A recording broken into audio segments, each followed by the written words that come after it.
noviembre del 2021, los 193 Estados miembros de la Conferencia General de la UNESCO adoptaron la Recomendación sobre la Ética de la Inteligencia Artificial, el primer instrumento normativo mundial sobre el tema. Dentro de este documento, se define a la inteligencia artificial como tecnologías de procesamiento de la información que integran modelos y algoritmos que producen una capacidad para aprender y realizar tareas cognitivas, dando lugar a resultados como la predicción y la adopción de decisiones en entornos materiales y virtuales. Los sistemas de inteligencia artificial están diseñados para funcionar con diferentes grados de autonomía, mediante la modelización y representación y el cálculo de correlaciones. República Dominicana estrenó en octubre su Estrategia Nacional de Inteligencia Artificial, convirtiéndose así en el primer país de Centroamérica y el Caribe en hacerlo. En una escala de 1 al 10, la República Dominicana está en un nivel 2.1 en el desarrollo de la Estrategia de Inteligencia Artificial. El país tiene un gran potencial para desarrollar esa área, pero antes debe especificar qué sectores estudiará para aplicar a las necesidades socioeconómicas, reentrenar a la fuerza de trabajo, crear educación y las competencias necesarias para que salgan los científicos, ingenieros de datos y de estructura digital que trabajarán con esos avances.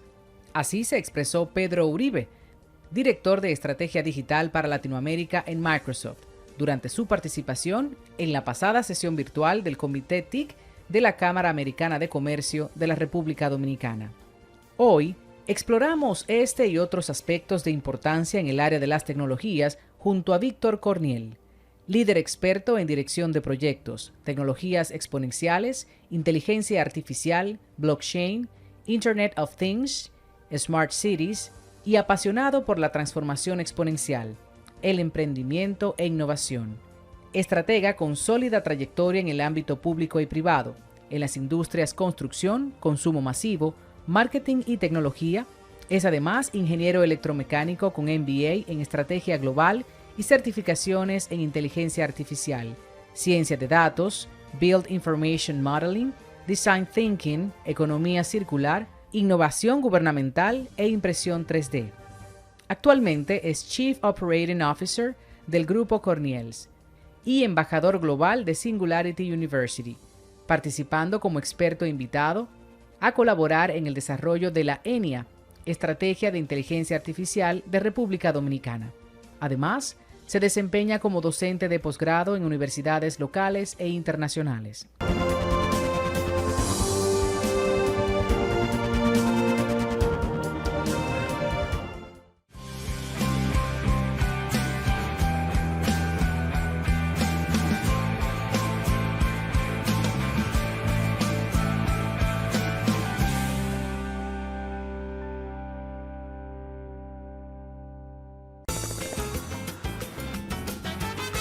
Juanchi, dime a ver. Oh, tranquilo, aquí en lo mío, organizando la bodega. Mira todo lo que me llegó. Epa, pero bien ahí. ¿Y tú qué? Cuéntame de ti. Aquí contenta. Acabo de ir con mi cédula a empadronarme. ¿Empadró qué? ¿Y qué es eso? Mira, hombre, eso es que te inscriben para votar por tus candidatos de RD, pero desde el exterior, como si tú fueras a votar allá, pero viviendo aquí. Porque, ajá, uno vive aquí, pero el corazón lo tiene allá. ¡Sabroso! Pues llévame contigo que yo no me voy a quedar fuera. Vamos. Julia, busca tu cédula que vamos allí a empadronarnos. Empadrónate por la patria que llevas dentro. Junta Central Electoral. Garantía de identidad y democracia.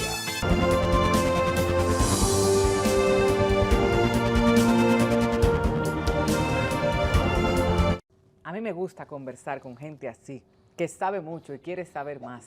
Por eso, la conversación en adelante será, les aviso, aparte de intensa, interesante, yo, que no sé mucho de tecnología y trato de seguirle el paso al invitado, entonces vamos a conocer juntos, juntas. Obviamente es un tema que ha acaparado mucha atención en los medios locales e internacionales. El empresariado está volcado, destinando recursos importantes económicos y ya República Dominicana tiene su estrategia de la cual vamos a hablar en detalle. Víctor Corniel, quien es Chief Operating Officer de Corniel Ingeniería, Es ingeniero electromecánico, experto en estrategia exponencial y gestión de proyectos, docente de posgrado, entre muchas otras cosas que ustedes escucharon en su perfil profesional. Y él está aquí, nos ha regalado este tiempo para instruirnos un poco en tantos asuntos de tecnología, de desarrollo, inteligencia artificial. Vamos a hablar de Singularity, el campo de los negocios, gobierno, el involucramiento de la sociedad civil y diferentes sectores que entran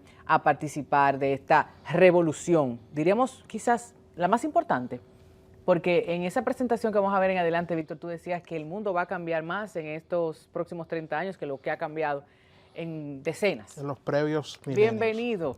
Gracias por la invitación. Qué bueno tenerte aquí y qué bueno tener la oportunidad de aprender contigo. ¿Dónde está República Dominicana? Empezando con el tema de Singularity. Los cambios que estamos teniendo son tan reveladores porque democratizan el acceso a poder acceder a cambio de siglo XXI y cambio puntero.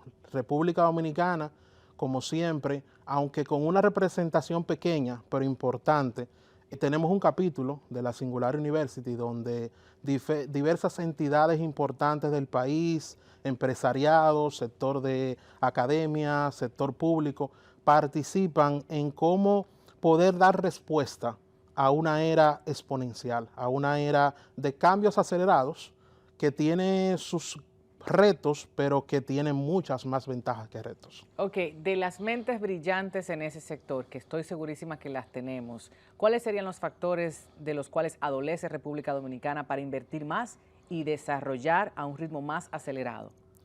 Hay tres elementos que han permitido que nosotros tengamos este cambio acelerado que tenemos actualmente, que son los accesos, dígase, tenemos mayores accesos. Nosotros, la capacidad que tenemos en nuestro celular para inclusive editar o generar subtítulos de manera automática rápidamente, o editar una simple fotografía, era inimaginable. Nosotros pensábamos que era magia en el pasado. El segundo elemento son las redes, que claramente esa frase o teoría de que tú eres el resultado de las 5 personas que te rodean ha dado un brinco adicional, porque no solamente las 5 personas que te rodean de manera física, sino también digitalmente. Las redes han permitido de que a un gran empresario o un gran pensador que esté en cualquier hemisferio, cualquier continente, yo pueda tener acceso a su conocimiento y ser parte de su red de evolución. Y ese es el segundo elemento que nos ha empujado a ese cambio acelerado. Y el último es la aplicación y aprovechamiento de las plataformas. Si nosotros lo vemos de manera aplicable, Uber no inventó los carros, no inventó el internet, no inventó los smartphones, simplemente dentro de un ciclo donde se ve el strategy fit, problem fit, solution fit y market fit, ellos hicieron el ajuste adecuado para poder brindar una solución a la población, aprovechando las plataformas que ya existían. ¿Qué hace el marketing? Que identifica una necesidad y provee de ese artículo, ese servicio, producto o servicio a la ciudadanía, al mercado consumidor, pero también crea ciertas necesidades, y eso ha pasado un poco con la tecnología. Hablabas de pensador, y yo recuerdo algo que anoté aquí para compartirlo contigo a propósito de la visión de algunos sectores frente a las tecnologías, exclusivamente de ChatGPT y otras que luego me vas a comentar. Te decía para la entrevista, bueno, pero es que hay opiniones en contra, hay gente que está a favor, otros que dicen que es el robo más grande de propiedad intelectual, y tenía una amiga recientemente que también apoyaba eso, Noam Chomsky, por ejemplo, que decía en New York Times, de las tantas citas que se han acuñado de él, resulta a la vez cómico, trágico, cómo podría haber señalado Borges, por ejemplo, que tanto dinero y atención se concentren en algo tan insignificante, algo tan trivial comparado con la mente humana, que a fuerza del lenguaje, en palabras de Humboldt, puede haber un uso infinito de medios finitos, creando ideas y teorías de alcance universal. Esta herramienta poderosa, que todavía dicen que, obvio, tiene oportunidades de mejora, pero los estudiantes están utilizando, los profesionales ya dicen que los escritores, que los comunicadores se van a quedar sin trabajo, porque la suspicacia, la inteligencia o creatividad que tiene esta herramienta y otras, está bastante desarrollada. Cuéntame tu perspectiva de eso, Víctor. Bueno, parece eres el experto. Parece sarcástico que ya hay miles de años de nosotros entender que el cambio es lo que nos transforma, lo que nos moldea. nosotros estamos tan negados o hemos aprendido tan poco a gestionar el cambio. La herramienta de inteligencia artificial regenerativa o cualquier otra herramienta que nosotros hayamos tenido en el pasado, es como que tú sepas escalar, pero yo te doy una soga. La decisión tuya de utilizarla o no, o de que otro competidor tuyo la utilice y se beneficie de ella, es decisión de cada quien. Algunas veces deshumanizamos la tecnología y no entendemos que inclusive quien creó también ChatGPT y otras inteligencias regenerativas fue un humano también. Lo único que nosotros tenemos que entender cómo poder aprovechar esos cambios de tal manera que lo podamos transferir en beneficios para la sociedad y que también nosotros podamos potencializar lo que ya tenemos. Porque yo siempre he dicho una frase muy famosa que el contenido es el rey, pero el contexto es Dios. Sí. El contexto define mucho de lo que nosotros podemos obtener tanto con esta tecnología como con muchísimos otros escenarios de nuestra vida. Y si tú estás dotado de brillantez, dotado de inteligencia, dotado de flexibilidad, de habilidades, cuando tú utilizas herramientas como la inteligencia artificial en cualquiera de sus vertientes, lo único que va a ocurrir es que tú vas a potencializar lo que ya tú eres. ¿En manos de quién está ese recurso, esa tecnología? Yo recuerdo inclusive hasta Oppenheimer y toda esa discusión que tuvimos en tiempo de guerra, o por qué no, muchas facilitaciones en cuanto a habilidades blandas que se han estado comentando en los últimos 20 años de desarrollo cognitivo y demás, y sí, usted puede tener la herramienta, pero no le va a sacar, como dice Víctor, el provecho o el mejor de los provechos. Claro. Entonces tenemos de ChatGPT de OpenAI, Bard de Google y Sydney de Microsoft. ¿Cómo está esa competencia, esa relación entre estas herramientas? Toda nuestra historia se ha basado en lo que tiene que ver con la competencia.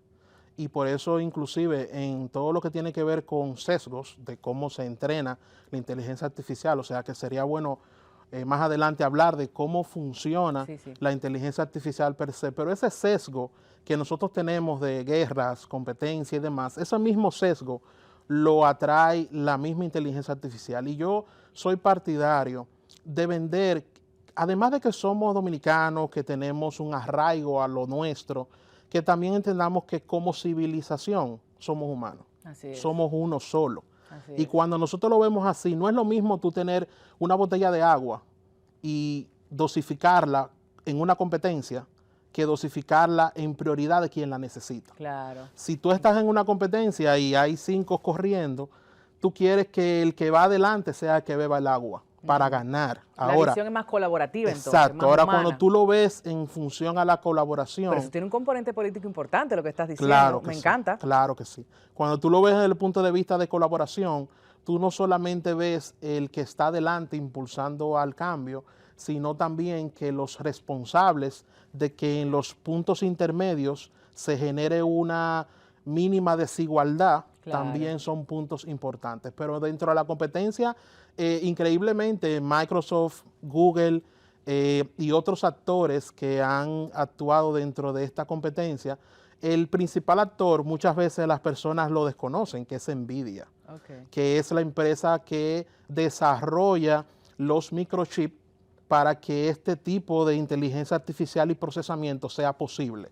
En los últimos 2 años ha crecido casi el doble la empresa en cotización de la bolsa, y quien lleva la pujanza ahora mismo es OpenAI, porque recibió una gran inversión o inyección de dinero de parte de Microsoft, y es quienes están colocando de manera aplicativa mucho más clara la solución. Dígase que en sus soluciones ofimáticas como Word, Excel, PowerPoint, ya tienen productos que están en el mercado, que funcionan y que las personas lo han visto como un cambio revolucionario. Inclusive en su evento de la semana pasada, Developer Day, que fue el día de Developer de OpenAI, lanzaron 2 nuevas noticias súper revolucionarias, que lo primero es la posibilidad de tú poder crear un modelo regenerativo personalizado con un contexto propio, sin tener que escribir ni un solo código, o sea, no code. Y además la posibilidad de que esa inteligencia tú puedas venderla en un marketplace. Muchas personas colocan este anuncio a los mismos niveles del momento en el cual se expandió la electricidad, e inclusive cuando se lanzó el primer iPhone, porque no solamente se trata de cómo OpenAI recibe ingresos, sino de que el conocimiento también se va a democratizar. Sí. Porque un aspecto muy importante de todo esto es cómo se da la transición de una tecnología exponencial. Una tecnología exponencial, el primer paso que da es la digitalización. Muchas veces cuando nosotros hablamos de transformación digital, creemos que es el fin cuando es el primer paso. La digitalización permite que a través de la aplicación de la ley de Moore, que dice que cada 18 meses la tecnología reduce su precio y aumenta su capacidad de procesamiento, permite que la misma se pueda desmonetizar y al mismo tiempo democratizar a muchos. Pensemos desde el punto de vista siguiente. Cuando nosotros entramos a WhatsApp, el WhatsApp mío o el WhatsApp de un multimillonario o el WhatsApp de un platanero es el mismo. O sea, el acceso a esa maravilla tecnológica es democrática. El igual como yo cuando veo una interfase en mi vehículo que tenga Apple Car o Android Auto, si yo la utilizo en un Lamborghini o lo utilizo en un Toyota Corolla, aunque las experiencias son distintas, las interfaces son iguales y permite democratizar cosas que nosotros como sociedad dominicana hemos vivido bastante, como el hecho de que se me acerca un policía y yo prendo mi cámara para garantizar el derecho a que no me agredan, el derecho Documentar a todo ese documentar proceso. lo que está ocurriendo. Eso es un acceso que todos tenemos. Claro, esa tecnología para el Bentley como para el Sonata, qué bueno. Pero estoy pensando en esa producción de conocimiento, esa producción de tantos datos a los cuales se puede acceder. Bien, por un lado, la democratización, y soy partidaria de eso. Sin embargo, no dejo de pensar en esa otra ala que dice, bueno, pero alguien lo produjo, alguien se sentó a escribirlo, a investigarlo. Entonces, ¿cómo estamos lidiando con esas dos posturas? De lo que ya tenemos en disponibilidad para todos y todas y de lo que se supone debería tener sus márgenes, su protección por el tema de propiedad intelectual y demás.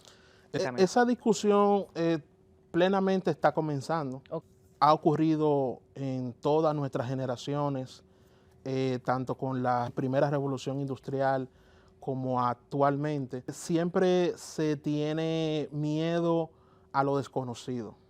Y yo digo que hay una guerra, es como una guerra entre el yin y el yang, entre la innovación y la regulación. Yo siempre he dicho que la innovación es como esta persona que tiene un machete en la cintura y empieza a quitar maleza y ve oportunidades en los caminos que está explorando. Y luego, ¿cómo yo puedo masificar ese camino que esa persona encontró? Yo primero tengo que hacer guarderas o guardas para construir la calle. Luego tengo que afirmar la calle, ponerle asfalto a la calle, y luego que yo puedo coger masas y meterlo dentro de esa calle. Siempre van a aparecer espacios donde existan huecos regulatorios que los innovadores van a poder aprovechar. Lo importante es que cuando se vaya a las masas, el impacto siempre se piense en función a sacar el mayor beneficio, maximizando lo bueno, minimizando lo malo, pero siempre hay aspectos que no tienen esa matiz de blanco y negro, porque la naturaleza no es blanco y negro. Y en términos de tecnología, más todavía. Tampoco. Y tú como docente, Víctor, también una parte importante que debemos profundizar es el pensamiento crítico, esa imaginación, creatividad de los muchachos y muchachas en las aulas. ¿Cómo acceden a estas plataformas para facilitarse ciertos procesos? He escuchado a algunos docentes en Latinoamérica decir, es que no lo podemos impedir. Al contrario, le estamos pidiendo al alumnado que traiga sus respuestas de estas plataformas, las compare, le damos una semana para que el proceso sea mucho más integrado, más complejo, y no solo estar buscando allí una respuesta inmediata. En el caso de República Dominicana, las aulas, y tú como docente, ¿cómo han integrado, cómo han facilitado o han presentado el tema al alumnado? Porque mira, las herramientas para saber el 70-60% de una tesis, si fue plagiada o no, la teníamos. Pero ¿qué están haciendo ustedes ahora? Bueno, ha sido una experiencia muy gratificante. Yo que además de ser docente local, también imparto docencia internacional en Colombia, en España. Y ves todo eso. Y veo todos los matices que hay entre cada uno. nosotros tenemos que saber evolucionar para no estancarnos. Por ejemplo, si nosotros nos basamos en el método de casos, que es muy utilizado por Harvard, el MIT, permite que en vez de nosotros simplemente ver contenido plano, permite que previamente se preparen programas que los estudiantes puedan profundizar más en el contenido, puedan ver no solamente en la parte conceptual, sino en la aplicación de ese contenido.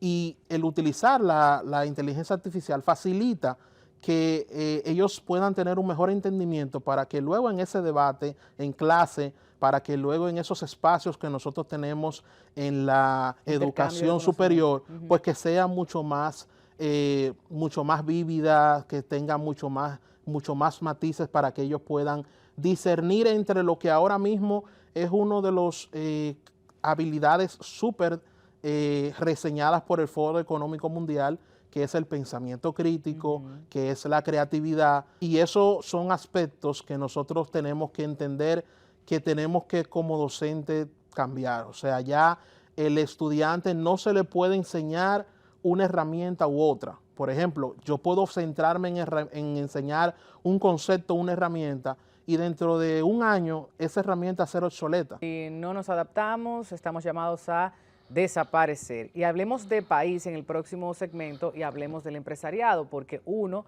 imposible, puede existir sin el otro. O sea, esa relación es de mutua colaboración, pero también se suele decir que el empresariado está un poco más adelantado en términos de inversión.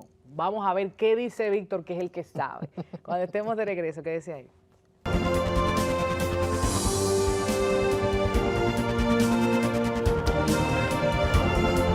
El gobierno inteligente presenta un desafío importante: la aplicación y despliegue de sistemas de inteligencia artificial en la administración pública. De acuerdo a la visión del Estado, se busca dotar al sector público de herramientas y capacidades de inteligencia artificial que lo conviertan en un ente más ágil, proactivo, anticipativo y eficiente en la prestación de servicios a la ciudadanía. El objetivo principal es mejorar la calidad de los servicios públicos y la experiencia del usuario en áreas como justicia, medio ambiente, salud pública, educación, transporte, entre otras. La inteligencia artificial también tiene un impacto significativo en la seguridad nacional e internacional, alterando la naturaleza del conflicto y generando nuevos desafíos. Presenta riesgos potenciales de desigualdad entre y dentro de los países. Algo más serio aún es el gran desafío que plantea la inteligencia artificial en la privacidad. Los debates sobre cuestiones como el impacto en nuestras vidas de la pérdida de control sobre nuestros datos solo se intensificarán en los próximos años. En ese sentido, la inteligencia artificial está amenazando los sistemas electorales mediante la masificación de las fake news y el hackeo a las elecciones democráticas. Hablemos de este y otros temas. Exquisita esta conversación con el ingeniero Víctor Corniel, quien en adelante ahora vamos a circunscribirnos al aspecto gubernamental, porque hay tanto que decir de la estrategia que recientemente en octubre República Dominicana dio a conocer en esta materia y cómo está a niveles de colaboración, para no decir competencia, con otros países. A ver, Víctor, cuéntame qué tenemos de esta estrategia. Yo tengo muchísimos datos aquí, pero es más importante y mucho más fácil que tú no nos expliques. O sea, por ejemplo, cuando estaba leyendo de esa alimentación, de los datos que se van haciendo cada vez más accurate, como más precisos de lo que le vamos diciendo en las diferentes plataformas para el comportamiento ciudadano que el gobierno toma para ir creando diferentes medidas. Cuéntame de eso. Sí, precisamente recientemente se lanzó la estrategia de inteligencia artificial a nivel nacional, lo cual nos coloca como el primer país centroamericano en tener una estrategia de inteligencia artificial. Pero Taína es la tercera, Enia sería... ¿Cómo sería el asunto? No, Taína es un chatbot que igual como ChatGPT, a través de text to voice, permite con inteligencia artificial regenerativa brindar servicios ciudadanos redes a las personas. Neuronales y machine learning. Exacto. Y va creando un patrón de las preguntas más frecuentes y bueno, eso se va repitiendo. Me encanta y tiene una relación directa con burocracia cero, creo. Porque claro, brindando... está todo conectado, inclusive es uno de los puntos que podemos hablar al final de cómo estas iniciativas que se están en papel, que están en estrategia, luego se traducen a a resultados Sí. a través de proyectos. Por eso es tan importante la parte de proyectos. Y dentro de esta ENIA, que básicamente fue impulsado por diferentes actores de la sociedad, tanto privado como público, y la academia, dirigido y orquestado por la OTI, dirigida por Bartolomé Pujals, Sí. y por la consultoría de la empresa Genia, dirigida por Jan Periche. Básicamente yo participé en conjunto con otros líderes y expertos del área académica, de diferentes tecnologías, como personas veedores y que hacían recomendaciones en cómo hacer la mejor estrategia que ajuste a lo que nosotros necesitamos. PMI República Dominicana también. PMI también participó en la parte de la construcción de conectar la estrategia con la ejecución, Exacto. pero fue un conjunto de diferentes entidades que participaron en la construcción de este resultado y que está de forma pública para acceso de todos, que es una de las responsabilidades que nosotros debemos tener como ciudadanos, es consultar las cosas que tenemos. Si cualquiera que quiera entrar a la OTI puede tener ahí el documento de la estrategia, consultarla, evaluarla, porque hay veces que yo creo que es paradigmático que algo que va a cambiar a la sociedad aún más que la misma revolución del vapor, la electricidad, muchas personas no la consultan porque no la entienden.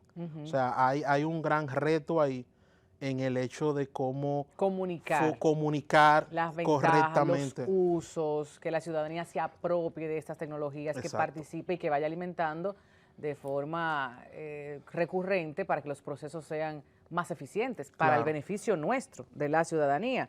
Yo Claro. estuve leyendo que República Dominicana está ocupando el 9º lugar en grado de preparación de los gobiernos de la región en materia de inteligencia artificial. Esto según el Government All Readiness Index del 22. Sigue siendo así, porque te hablaba de otras inversiones y me decías, creo que estamos un poquito más arriba en el peldaño, o sea que va de avanzada Claro. República Dominicana. Realmente la misma tecnologías exponenciales y las ventajas que tenemos actualmente ahora nos permite hacer algo que se llama un leapfrog.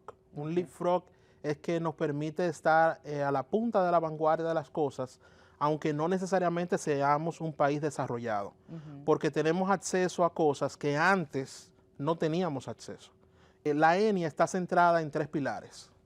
El primero es un gobierno inteligente, que habla de toda la parte de la ética y gobernanza, de cómo debe funcionar un gobierno que utilice la inteligencia artificial a su favor para beneficiar a los ciudadanos. El segundo pilar, que es un hub de talento, que se llama Yo Soy Futuro, donde va a específicamente a paliar ese reto que tenemos de que nuestro talento pueda saber cómo aprovechar estas tecnologías.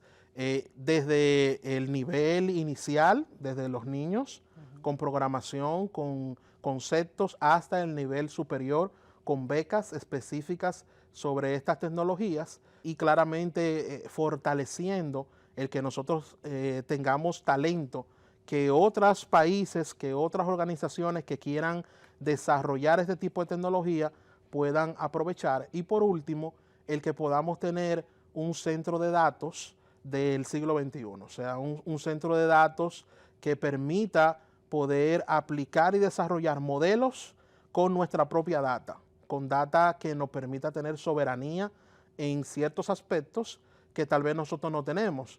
Nosotros tenemos bastantes retos en ese aspecto de datos porque en nuestro país la data está como en silos. O sea, si tú te vas al sector privado, si tú te vas al gobierno, tú te vas de un ministerio a otro y tú no tienes como toda la data condensada en un solo lugar. Y es uno de los retos que yo creo que se necesitan para poder tener un buen resultado. O sea, lo que nosotros vemos en ChatGPT no es el resultado de simplemente 2 líneas de código y ya, no. Eso conlleva mucho curado de información, mucho preentrenamiento, muchos algoritmos y mucho desarrollo de lo que es el Machine Learning, que es como la interfase entre el Deep Learning, que es como el algoritmo que interpreta lo que está ocurriendo, y el resultado que yo recibo. Si yo utilizo, por ejemplo, DALL-E o Midjourney, que es una inteligencia artificial que me arroja imágenes, pues es esa interfase que sabe el contexto de lo que yo quiero como resultado es imágenes.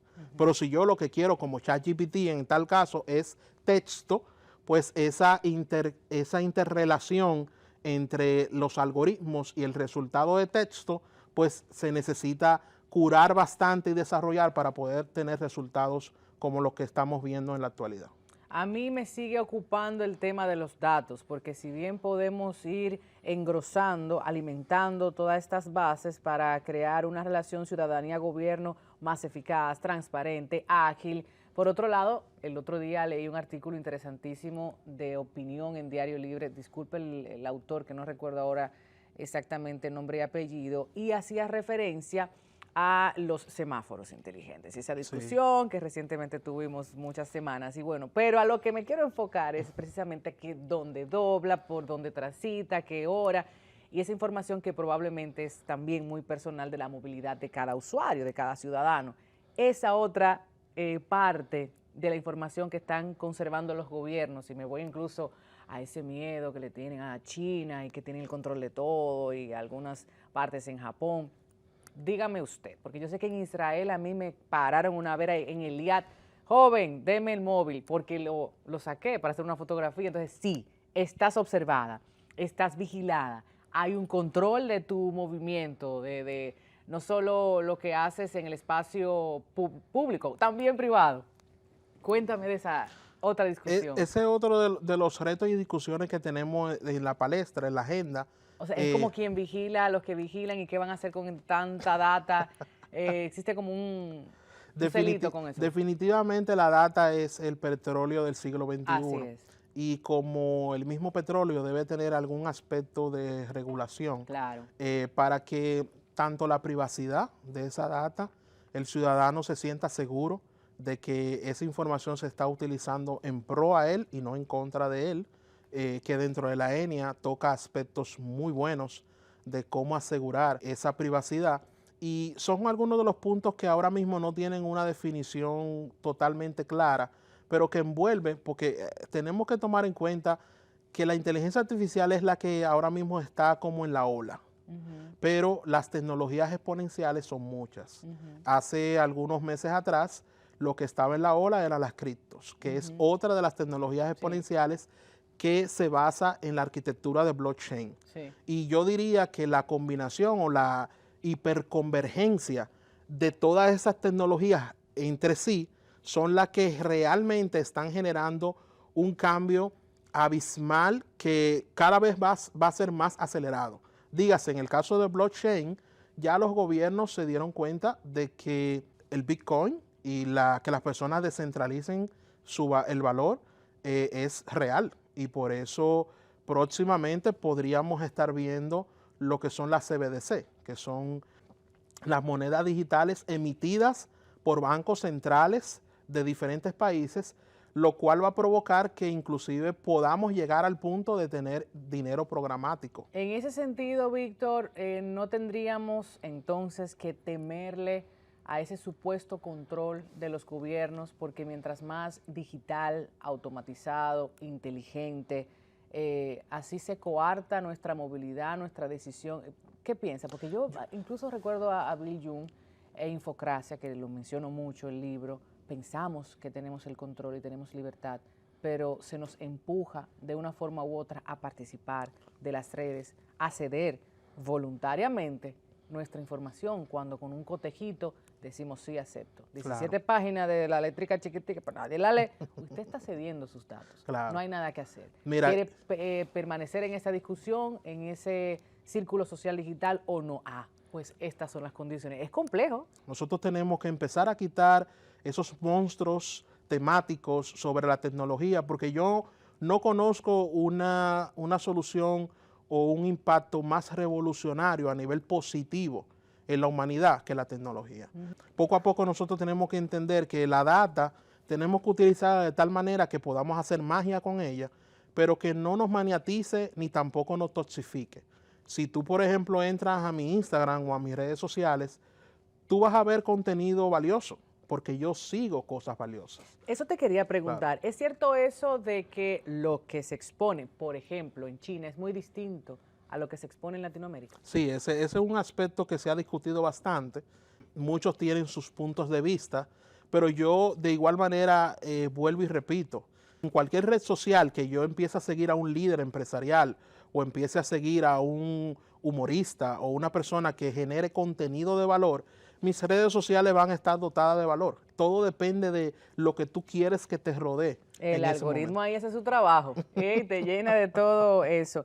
Dice que República Dominicana estaría aportando, según la consultora global McKinsey, unos 13 trillones de dólares, o sea, la inteligencia artificial, a la economía mundial en el 2030, más que el Producto Interno Bruto de la mayoría de países y la mitad de la producción anual en Estados Unidos. Así es. Estamos hablando de dinero y estamos hablando de recursos que también desde el empresariado, ahora vamos a pasar al sector privado, es una ocupación. No me gusta decir preocupación porque están en eso los muchachos y muchachas. Claro. Dime, República Dominicana, en ese sentido, ¿cómo ves las conversaciones? Cada vez los boards son más abiertos a este tipo de inversiones. Claro, yo diría que estamos en la mejor era de la humanidad. Una era donde tú puedes emprender, donde tú puedes pasar a generar grandes ingresos de manera acelerada. Y es uno de los aspectos que inclusive toca la misma Singular University.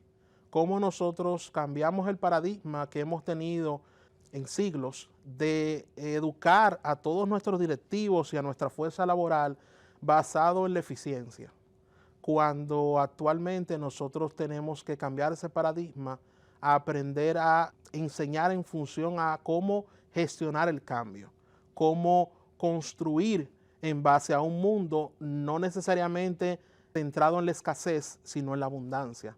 Si nosotros nos ponemos a pensar qué cantidad de energía nosotros no aprovechamos actualmente del sol, o qué cantidad de descubrimientos científicos vamos a tener en los próximos años a nivel de la medicina y muchas otras industrias, pues tenemos que tomar en cuenta bastante el hecho de que prepararnos para esto, como lo estamos haciendo, tanto a nivel individual, cada profesional a nivel individual, como a nivel empresarial, permite que nosotros podamos empezar en una era exponencial, ser profesionales exponenciales y ser organizaciones exponenciales, sean públicas o privadas, que podamos construir abundancia para millones de personas, o sea, solucionando problemáticas que tenemos en la historia, mucho trabajando en resolverlas, y que ahora con la conjunción de estas tecnologías se nos hace mucho más fácil resolver. Tú tienes la ventaja de estar inmerso en el sector gubernamental, académico, sector privado. Por ejemplo, entre Partners OGB, que has visto muchas cosas, te pregunto, ¿cuáles serían los grupos empresariales dominicanos que mayor dinero están apostando, están invirtiendo? Todos están iniciando por la formación del talento. Ajá. Toda la traducción de resultados de lo que estamos viendo se basa en tú tener personas, porque sigue centralizándonos en el hecho de que la tecnología no se puede deshumanizar. O sea, nosotros somos los que realmente construimos ese valor y esa abundancia que está envuelta en cualquiera de las tecnologías exponenciales que hemos mencionado. Que es fortaleza y elemento diferenciador a la vez. Exactamente. Y que podemos construir esa ventaja no solamente comparativa que tenemos como país, nuestro sol, playa, nuestro turismo, sino una ventaja competitiva en ese desarrollo de ese talento que todos ahora mismo, tanto los países desarrollados como los países de tercer mundo, están desayunándose con esto. Dime un grupo empresarial, un hito del empresariado dominicano que tú digas, esta acción vinculada a tecnología fue. Bueno, de emular, una inversión importante que se quiera traer. Por tema de confidencialidad no te puedo decir específicamente un cliente, pero diferentes sectores, por ejemplo el sector de retail, muchos de las construcciones a nivel creativas, lo que nosotros nos tomaba semanas o meses hacer, se hacen en días, en horas, ya en la actualidad, o sea, ya aprovechando lo que actualmente tenemos para construir imágenes, construir ideas, construir storyboards, construir anuncios, publicidad. Tenemos anuncios a nivel global, como por ejemplo Nestlé, que utilizando inteligencia artificial generativa recreó la famosa pintura de la lechera, donde empezó a ver cómo se veía ampliado ese aspecto utilizando DALL-E, pero en general la gran mayoría de sectores están aprovechando bastante estas tecnologías en el sector salud para poder identificar patrones, para identificar cáncer o otros aspectos. Son aspectos que no se están quedando en el papel. Son cosas que ya se están aplicando y que claramente dentro de ese gráfico de adopción, los que sean early adopters, los que sean los primeros abordadores de esas tecnologías, claramente van a aprovecharla mucho mejor. Ahí está el acompañamiento del Estado, digo como una responsabilidad de esas poblaciones vulnerabilizadas que están desventajadas. Por ejemplo, el agricultor que está en una zona remota, en cualquier paraje de República Dominicana, aprovechar para saber qué hacer con su cosecha en un tiempo prudente. O sea, un ejemplo tan básico, no necesariamente el grupo enorme empresarial de aquí, de Santiago o del Distrito Nacional, que ya tiene ese talento humano y tiene el capital para invertir en estas tecnologías. Hay que pensar también en esa gente. Yo diría que si no se hace el ejercicio ciudadano y consciente de eso, hay que acompañar a la gente. Vamos a tener, en vez de tener una brecha de desigualdad, se va a convertir en un abismo, porque va a existir, o sea, por primera vez, tanto como hemos mencionado, con cambios genéticos que ya se están experimentando en la humanidad, por primera vez, tecnologías como la que está experimentando Elon Musk, de tú poder ponerte un chip cerebral y poder potenciar lo que nosotros no tenemos. En el caso específico, el humano tiene mucha capacidad de creatividad y disco duro medianamente aceptable, pero en su memoria RAM o su pensamiento de corto plazo somos muy malos. Y por eso muchos profesionales, en el caso mío específico, utilizo herramientas que ahora mismo están en boga, como tú poder crear un segundo cerebro. O sea, es un software donde tú, mientras lees, mientras buscas en la web, mientras utilizas inteligencia artificial regenerativa, cada idea que tú vas generando te la va conectando entre sí, te va haciendo esos puntos y te va hilando en cómo tú puedes inclusive aprovechar esas cosas. Inclusive el software que yo utilizo como Obsidian, yo puedo preguntarme a mí mismo, o sea, yo meses después, yo puedo preguntarme a mí mismo cómo abordar mejor esta idea en base al conocimiento que yo mismo he construido. Y yo diría que esas interfaces que ahora mismo están externas, en pocos años vamos a tenerlas integradas en nosotros mismos. Las herramientas, pero con un cerebro que está pensando, hay que sentarse a pensar. Oye, que tenemos que también conversar un poco de las impresiones 3D después de la publicidad, ¿te parece, Víctor? Excelente. Así que quédense ahí, que hay todavía mucho que aprender con Víctor. Quédense.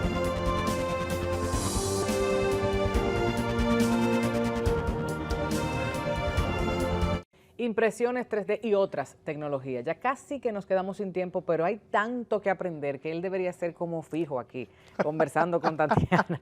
Vamos a ver, esas impresiones, cuéntame, que en el sector médico también se aprovechan tanto. Totalmente bienvenido. Mira, a nivel general, como dices, se necesitarían una serie de muchas... Y hasta por área. Por área para poder ver específicamente cada área, que es súper interesantísimo.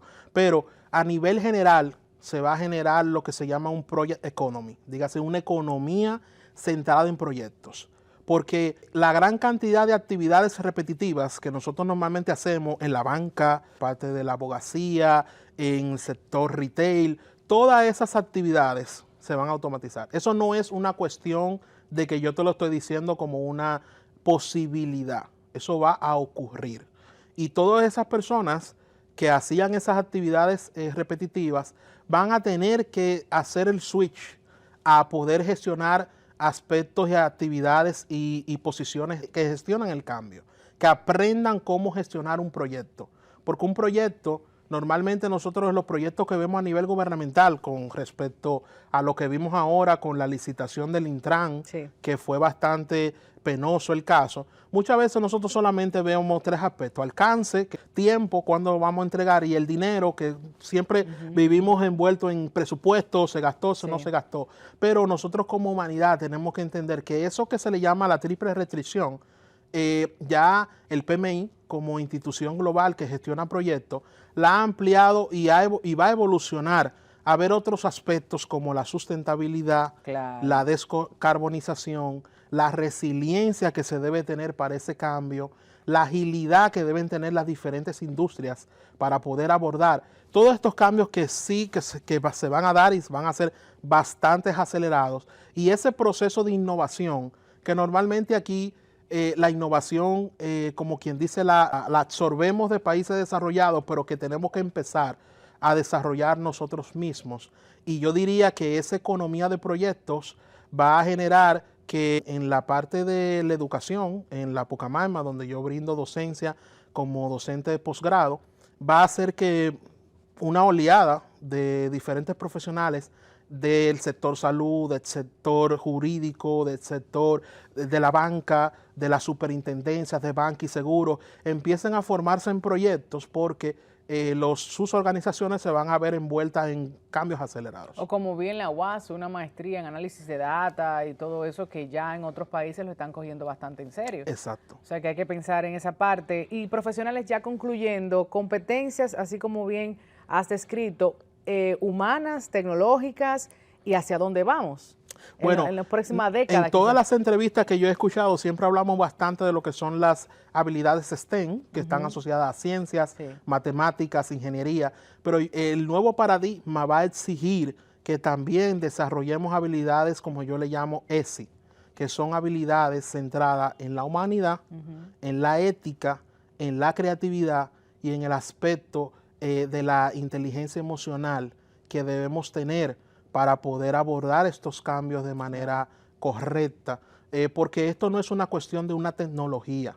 Estamos ante un paradigma que pone en la palestra nuestra humanidad y cómo nosotros podemos seguir avanzando como sociedad de manera correcta. A mí me gusta que lo incluiste en una de tus tantas presentaciones. Nuestro mundo será digital, será nuestra humanidad y propósito lo que nos diferenciará. Exacto. Las últimas charlas que yo he brindado y keynote en mi conferencia Dirección de Proyecto 4.0 y en oficinas de proyectos exponenciales que brindé en el Congreso Internacional de Dirección de Proyectos del PMI en Punta Cana el mes pasado, pues nosotros tocamos puntos que pasan a cómo responder en esa etnia que nosotros vimos, cómo eso pasa de la idea a la realidad. Cómo nosotros tenemos las habilidades y herramientas adecuadas para que eso sea una realidad y para que eso le podamos sacar el provecho a tener una sociedad que sea abundante para todos. Claro, y distribución de riquezas tecnológicas, humanas, económicas. Bueno, nos quedamos sin tiempo para esta ocasión. Quiero pedirte nuevamente que invites a la gente, aunque lo he hecho en el transcurso del espacio, de la conversación, a seguir las plataformas, sobre todo la empresarial, porque hay cursos, hay algunas novedades que también es bueno que la gente sepa. Víctor. Claro, nosotros en el Grupo Corniel... Víctor Novedad, porque imagínense, él siempre tiene algo nuevo.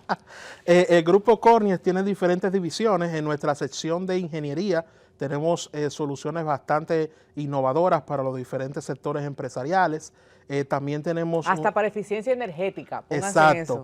Se viven quejando. Podemos trabajar bastante con las empresas para que puedan trabajar bien en su eficiencia energética, inclusive en cómo aplicar bien las energías renovables. Porque hay veces que nosotros queremos buscar una solución y esa solución es el 1% del 100%.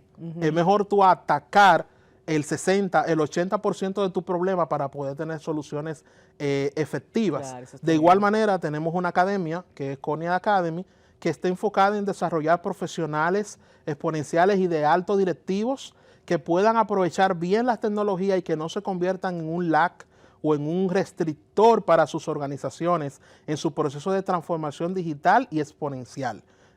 Con herramientas totalmente prácticas que están al acceso de todos, como por ejemplo, cuando yo veo YouTube, yo tengo una herramienta que me va contabilizando el tiempo que yo voy dedicando a cada tema. Y al final del mes yo puedo decir, mira, dedicaste tantas horas a inteligencia artificial, tantas horas a sociedad, tantas horas a temas de farándula. O sea, yo puedo segmentar cómo yo voy aprendiendo en los diferentes aspectos, y Corniel Consulting específicamente trabaja con esa consultoría de clase mundial en cómo tomar proyectos y llevarlos a la realidad en la sociedad de manera general.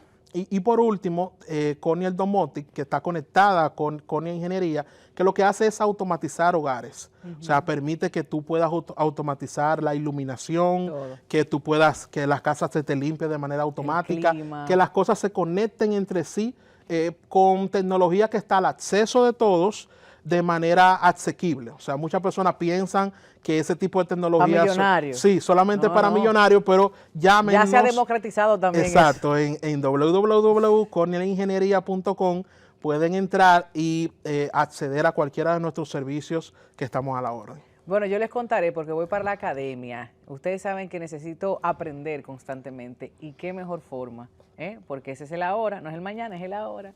Gracias, Víctor, por este tiempo. Encantado. Yo he aprendido muchísimo. Yo sé que parte de la teleaudiencia que es más instruida que yo en tecnología quiere hacerte otras preguntas, así que los teléfonos, el contacto y el usuario en redes sociales está en pantalla para que usted de manera directa le escriba, le pregunte, le consulte y se acerque también a recibir la consultoría de Víctor y todo su equipo. Gracias por estar aquí. Encantado, encantado. Hasta la próxima semana. Bye, bye. El Consejo Regional de Ética de Inteligencia Artificial, impulsado por UNESCO y el CAF, refleja el compromiso de los países de América Latina y el Caribe para profundizar en la implementación ética de la inteligencia artificial. Desde República Dominicana y este espacio esperamos y confiamos en que se cumpla con ello los valores fundamentales de la democracia.